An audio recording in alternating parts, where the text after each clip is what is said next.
بسم اللہ الرحمن الرحیم۔ شیخ الحدیث مولانا سمیع الحق صاحب رحمۃ اللہ علیہ کی شہادت کی خبر نے پوری دنیا کے علمی حلقوں کو ہلا کے رکھ دی ہے۔ وہ بہت بڑے عالم تھے اور ایک بہت عظیم باپ کے وہ بیٹے تھے۔ ان کا دارالعلوم حقانیہ دینی مدارس میں بہت اہمیت کا مدرسہ شمار ہوتا ہے، جہاں ہزاروں کی تعداد میں طلبہ دینی علوم سے بہرہ مند ہوتے ہیں۔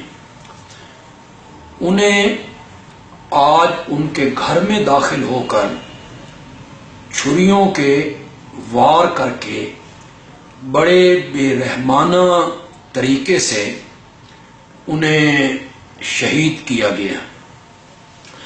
ایک عالم کی جو موت ہے وہ پورے عالم کی موت ہوتی ہے۔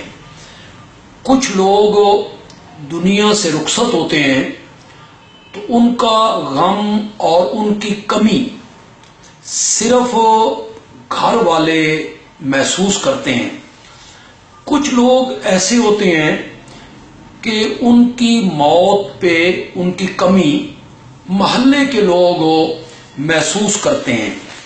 کچھ لوگوں کی کمی شہر کے لوگ انہیں محسوس ہوتا ہے کہ ایک آدمی ہم سے جدا ہوا اور ایک بڑی کمی واقعہ ہوئی ہے۔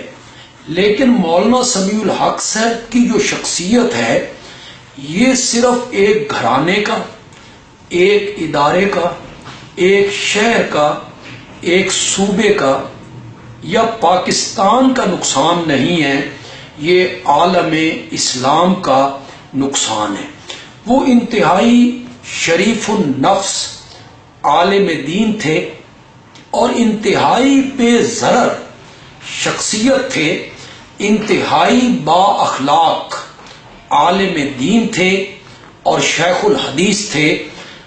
میں جمعیت اشاعت التوحید و سنہ پنجاب کے نائب امیر ہونے کی حیثیت سے اس واقعہ کی پرزور مذمت کرتا ہوں اور حکومت وقت سے یہ اپیل کرتا ہوں کہ وہ مولانا کے قاتلوں کو جلد از جلد گرفتار کرے اور انہیں کیفر کردار تک پہنچایا جائے، اور علماء اور دینی مدارس اور مساجد ان کی حفاظت کی جو ذمہ داری ہے یہ بھی ریاست پر آتی ہے۔